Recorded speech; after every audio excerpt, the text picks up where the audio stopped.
네, 여러분 안녕하십니까. 토요일 저녁 주말이어서 오늘은 그냥 제발 조용하게 넘어가기를 바랐고, 밖에서 저녁 식사하다가 이것은 도저히 그냥 넘어갈 수가 없어서 황급하게 영상을 지금 여러분과 만들고 있습니다. 이준석 전 국민의힘 대표가 지금 부산에 있는데요. 윤석열 대통령을 서울에 있는 환자, 아픈 사람, 서울에 있는 환자라고 불렀습니다. 이것은 보통 일이 아닙니다. 그러니까 이준석이 그 윤석열 대통령을 아직도 윤석열 후보 또는 정치에 입문하려는 전직 검찰총장 뭐 그 정도로 보고 있다는 뜻인지 아니면 자신의 맞상대는 윤석열 대통령이라는 점을 다시 한번 확인하려고 하는 점인지 어찌됐든 그 무엇에 접근이 됐든 이준석 전 대표가 크게 착각하고 있는데 윤석열 전 검찰총장이 됐든 윤석열 대통령 후보가 됐든 대통령 당선인이 되고 대통령이 되는 순간 그 다음부터 그 신분은 하늘과 땅 차이가 되는 겁니다. 우리나라를 대표하는 국가 원수인 겁니다. 이준석과 맞상대가 도무지 될 수 없거니와 정치적으로 됐건 그 무엇이 됐건 이제 그런 겁니다. 더더군다나 이준석 전 대표가 간접적으로 혹은 뭐 여러 가지 방식으로 미사역을 써서 윤석열 정부를 비판할 수는 있지만 한나라의 국가 원수를 환자라고 부른다니요. 이거는 제가 도저히 그냥 묵과할 수가 없어서 지금 여러분과 그 내용을 말씀을 좀 공유해 보겠습니다. 이준석 전 대표가 오늘 부산에서 토크쇼를 가졌답니다. 이현주 전 의원하고 둘이서 토크쇼를 가졌는데 그 토크쇼 내내 윤석열 정부를 비판하는 내용이었다고 그래요. 네. 그 두 사람이 토크쇼를 한다면은 이재명의 포퓰리즘과 이재명의 그 엉터리 경제학에 근거한 기자회견 내용을 비판해도 모자랄 지경인데 이준석은 그런 거에 전혀 관계없이 지금 오로지 윤석열 대통령과 윤석열 정부 그리고 국민의힘 비판하는 거에 모든 에너지를 총력으로 쏟아붓고 있는 건데 거기에 임요한 혁신위원장이 내려갔던 겁니다. 그 내려간 이유는 이준석 너의 그 아픈 마음을 내가 좀 풀어주려고 노력을 지금 온 힘을 다하고 있는데 일단 만나서 얘기를 좀 해보자. 뭐 이런 취지인 것 같아요. 그 기사 여러분과 같이 일단은 팩트를 먼저 좀 보겠습니다.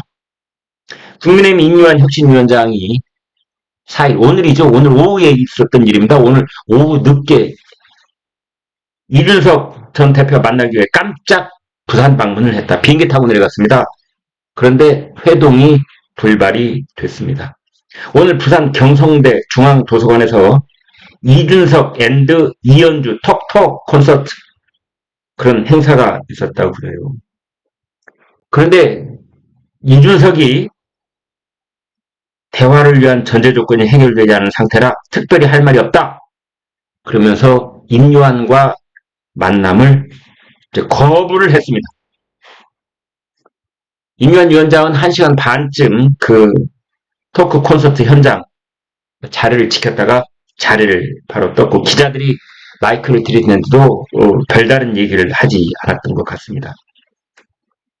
결국은 임요한 위원장이 내려가기 전에 만나러 간다 뭐 이런 얘기가 있었고 내려갔고 현장까지 갔고 불과 몇 미터 앞에 맨 앞줄에 앉아가지고 이준석과 이현주 두 사람이 하는 토크쇼 1시간 반 90분 꽤 긴 시간입니다.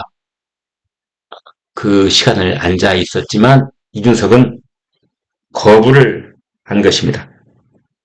이준석이 영어로 얘기를 했다고 그래요. 임요한 위원장하고. 왜 굳이 영어로 얘기를 하죠? 이런 의구심도 듭니다.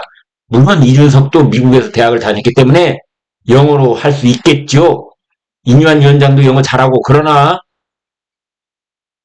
임요한 위원장은 이준석이 하는 한국말보다 더 한국말 잘합니다. 그렇다면 굳이 영어로 할 이유가 없잖아요. 이준석은 아마도 자기가 영어를 웬만큼 할 수 있다는 것을 기자들한테 알리려고 그랬던 건가요? 어찌됐든 그걸 번역해보면 대화를 위한 전제 조건이 해결되지 않은 상황이라 실망스럽다. 지금 상황에서는 별로 할 말이 없다. 라고 했다는 건데요. 이것은 대화를 위한 전제 조건이라는 것은 자기를 징계 조치를 했던 이 국민의힘 내부에 있는 의원들, 중진들, 지도부들, 그 사람들을 역으로 징계를 하든지 그 사람들의 사고와 반성을 받든지 그걸 하라는 뜻입니다. 이준석의 문제는 물론 내부 총질 그것도 있지만은 그보다 더 큰 것은 대전에 가서 받았던 성상납 그 의혹 그것이거든요. 여기에 대해서는 이렇다 할 해명이 없는 이준석 계속 이제 전제 조건이 해결되지 않은 상황이라 자기는 얘기할 수 없다. 이제 그렇게 얘기를 했다는 건데요. 아무튼 뭐 이준석은 그런 얘기를 한두 번 한 게 아니고 라디오에 마이크만 물리면은 김기현 대표를 비롯해서 당 지도부가 자신을 내쫓은 것에 대해서 반성하고 사과하고 그 내쫓은 주역들에 대해서 역으로 징계를 하라는 투로 얘기를 해왔는데 그것이 전혀 진전이 없어서 자기는 임요한을 만나지 않겠다 이런 뜻으로 보입니다. 더더군다나 이준석은 그랬거든요. 임요한이 자기를 자꾸 만나려고 하는 것은 숙제를 하려고 하는 것 같다. 그러면 숙제는 누가 내준 사람이 있지 않습니까? 숙제를 내준 사람이 누구? 윤석열 대통령이거나 김기현 대표이거나 대통령이거나 국민의힘 지도부에서 임요한한테 숙제를 내줬는데 임요한 위원장직을 맡게 되면 이준석이 좀 만나는 척이라도 좀 해줘. 웬만큼 좀 노력을 해줘. 이런 숙제를 내줬다는 뜻이지요. 그 프레임을 계속 지금 국민들한테 전파를 하고 있는 것 같습니다. 임요한 위원장은 그 현장에서 별다른 반응 없이 그 이준석, 이현주 얘기를 1시간 반 동안 그냥 청중으로 객석에 앉아있는 청중으로 듣다가 자리를 떴다고 합니다. 자리에서 일어섰는데 이제 기자들이 뭐 이런 거 저런 거 물었는데 대답 없이 그냥 떴습니다. 아무튼 이날 이준석과 이현주 두 사람은 정부 여당을 아주 강도 높게 비난을 하면서 신당 창당, 이준석 신당 만들겠다 이런 얘기를 그런 뉘앙스에 그런 점을 시사하는 그런 얘기를 주로 나눈 것 같은데 많은 사람들이 분석기에 이준석은 신당 만들 능력이 없다. 저도 어제까지는 이준석이 신당 만들면 그거는 국민의힘의 치명상이 될 것이다라고 그런 얘기를 많이 여러분과 공유를 했었는데요. 오늘 분위기는 또 싸늘하게 달라졌습니다. 이준석은 현재 신당을 만들 능력이 없답니다. 만약 이준석이 정말로 신당을 만들 생각이 있다면 지금 저 따위 행동을 해서는 절대 안 되고 많은 사람들을 만나고 신당을 만들면 혼자 만듭니까?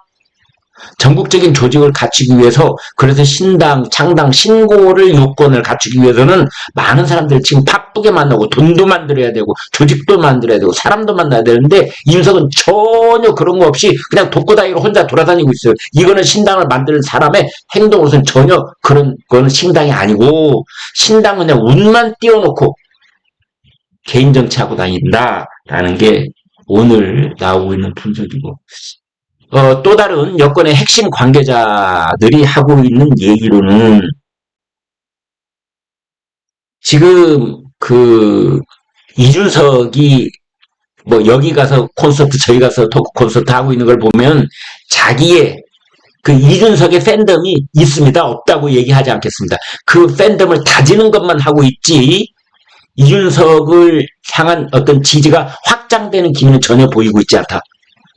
이런 분석, 내부 분석이 이미 다 나와 있습니다. 그리고 윤석은 지금 그럼에 따라서 윤석열 대통령에 대한 그 윤석열 대통령에게 실망했다는 일부 중도층이 있잖아요. 이제 그 사람들을 이용하려고 하는 그 사람들을 자기 편으로 끌어들이려고 하는 그런 노력을 이준석은 지금 경주하고 있는 것 같은데 그것도 거의 효과가 없는 것으로 나타나고 있다. 이제 이런 분석이 나오고 있습니다. 다만 이준석 개인에 대한 워낙 지금 입을 빅마우스처럼 크게 벌려가지고 입만 열면 윤석열 대통령 욕하고 입만 열면 뭐 김기현 대표나 그 국민의힘 욕하고 있기 때문에 일단은 언론의 스포트라이트가 집중되는 효과는 있다고 보고 있습니다. 이준석은 지금 거기에 머물러 있는 것이다. 이제 이런 거지요. 이준석이 개인적으로 유튜브 하나 운영하고 있잖아요. 여의도 재건축 조합. 구독자가 10만 조금 넘었습니다. 이거는 이준석으로서는 매우 실망스러운, 가령 상대적으로 말해서 김어준이 TV에서 나와가지고 개인 유튜브를 차리면은 그냥 뭐 일주일 이내에 뭐 100만 가까이 되고 이렇게 되는데 아마 이준석도 그런 것을 꿈꿨을지 모르겠습니다. 옛날에 유시민이 알릴레오 뭐 이런 거 만들어가지고 갑자기 유튜브 만들면 불과 얼마 되지 않아서 구독자 바로 100만 돌파하고 이런 현상이 있었는데 어쩌면 이준석도 그런 꿈을 꾸었을지 모르는데 그런 꿈에 비해서 10분의 1도 지금 안 되고 있는 겁니다. 아마 그런 현상에 대해서 왜 그런지 이준석도 요즘 고민이 깊어지고 있을 거다 이런 생각이 드는데요. 이준석이 그러면서 참 이 사람이 교묘하다고 교활하다고 생각하는 이유는 뭐냐. 임요한 위원장한테 또 기자들을 통해서 전국적으로 퍼지기 위한 메시지를 전달을 합니다.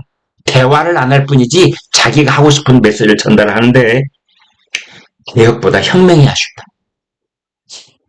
그러니까 임요한이 이 개혁은 이노베이션, 혁명은 레볼루션. 참 이준석 영어 잘합니다. 네, 제가 역으로 하는 얘기. 혁명과 일부가 되세요. Be part of it. 이런 얘기를 했다고 그래요. 그러면서 고쳤을 수 있는 단계가 아니다. 이제 엎어야 하는 게 아닌가 싶다. 국민의힘을 내부 혁신을 통해서 새로 태어나게 할 수 없다. 이제 엎어야 된다. 이런 얘기를 했는데 고쳤을 수 없다? 이준석, 이게 지금 누가 누구한테 하는 말입니까? 저희 지금 이 방송 공유하고 계시는 많은 시청자들께서 이준석한테 하는 얘기 있잖아요. 사람은 결코 고쳤을 수 없다. 그래서 사람 보고 본성이 어떻다, 본질이 어떻다. 본성이라고 하는 것은 아무리 어떻게 해도 바뀌지 않는 그 무엇을 본성이라고 하거든요. 저희 애청자들께서 맨날 그런 얘기 합니다. 이준석한테 절대 미련 갖지 마라. 본성은 바뀌지 않는다. 그런 얘기를 했는데 어머나 이준석이 그런 얘기를 지 입으로 또 하고 있네요. 국민의힘 고쳤을 수 있는 단계가 아닌 것 같다. 그런데 오늘의 포인트, 제가 썸네일에도 드렸던 그 내용입니다. 이준석이 영어로 이렇게 임요한 위원장한테 말했답니다. 임요한 위원장은 연세대학교 의과대학 교수입니다. 의사입니다. 의사. 평생 의사입니다. 그래서 그런지 환자에 빗댄 얘기를 하는데 Am I the patient here? 내가 지금 부산에서 여기서 내가 지금 환자입니까? I gotta say this. 이것은 내가 꼭 말해야 되겠네. The real patient is in Seoul. 진짜 환자는 서울에 있습니다. You gotta go talk to him. 그 환자한테 가서 얘기를 해야 됩니다. He needs some help. 그 환자는 지금 도움이 필요합니다. 이런 얘기를 했다고 그래요. 제 이 문장을 보고 깜짝 놀랐습니다. 이준석이 임요한한테 영어로 했다는 이 표현. Real patient is in Seoul. 진짜 환자는 서울에 있다. 그 사람한테 가서 말하라. 그게 누굽니까? 이준석이 바지 합쪽으로라고 아는 김기현 아닙니다. 그거는 바로 윤석열 대통령을 지칭하는 그런 말인 겁니다. 그래서 제가 이 말은 도무지 그냥 묵과할 수 없는 발언이다. 그래서 아마 내일부터 크게 이 말이 논란이 되고 어쩌면 이준석은 이제 윤석열 대통령 마음에 뭐 요만큼이라도 손톱만큼이라도 제3의 포옹을 한번 해볼까? 왜냐면 지난번에 대선 국면에서 윤석열 대통령이 이준석을 2번 끌어안은 적이 있거든요. 한 번 울산 내려가서 끌어안았죠. 또 한 번은 의총장에서 끌어안았죠. 2번을 했는데 세 번째 아마 0.001%라도 그런 마음이 있었는지 모르겠으나 윤석열 마음에 이번에 이 진짜 환자는 서울에 있다. 이준석이 윤석열 대통령을 향해서 혼자라고 하는 말을 오늘 저녁에 윤 대통령도 보고를 받게 될 텐데요. 그 말을 보는 순간 이제 다시는 이준석과 얼굴을 맞댈 수 없는 사이다. 이런 생각이 들었지 않았을까? 이런 마음까지도 여러분과 공유를 할 수 있는데 이준석은요. 요즘 참 입이 이런 식으로 돌아가고 있는데 안철수 의원하고 지난번에 그 왜 안철수 의원이 이준석 제명해야 된다 이런 얘기 했을 때 이준석이 안철수 의원한테 그랬어요. 아픈 사람 상대하지 않는다. 거의 그러면 안철수 의원이 뭐 몸이 아파서 위장이 아파서 간이 아파서 이런 뜻일까요? 무릎이 아파서 그런 뜻 아니죠. 정신이 아프다 그런 뜻입니다. 이미 그때 이준석은 안철수 의원을 정신병을 앓고 있다는 식으로 얘기를 했어요. 아픈 사람을 상대하지 않는다. 근데 이번에 드디어 이준석이 윤석열 대통령을 향해서 서울에 있는 환자다. 정말 이런 상황인데요.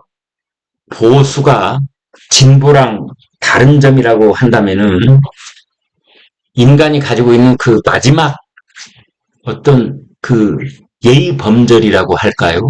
그 4가지라고 하잖아요. 싸가지. 예를 들면 네? 좌파 쪽은 때로 위아래도 없이 그냥 얼굴 벗고 싸가지 없이 얘기하는 경우가 있지만 보수는 적어도 그렇지 않거든요. 마지막으로 인간이 지켜야 될 그 마지막 바텀 라인이라는 게 있지 않습니까? 이것을 이준석이 지금 벗어버리고 있는 겁니다. 벗어버리고 있는 겁니다. 이준석도 국민의 한 사람입니다. 국가 원수에 대한 아주 그 기본 예의라는 게 있는데 그것을 그 싸가지를 여지없이 국민들께 보여준 것이다. 정치인으로서 보수 국민의 한 사람으로서 저희 애청자들께서 이런 것을 보고서 아마 분노 게이지가 천장을 뚫었을 것으로 그렇게 생각이 되어서 오늘 여러분과 이 점을 공유를 했습니다. 이제 정말 강을 건넜고 다리를 불태워버릴 것 같습니다. 이제는 끝났습니다.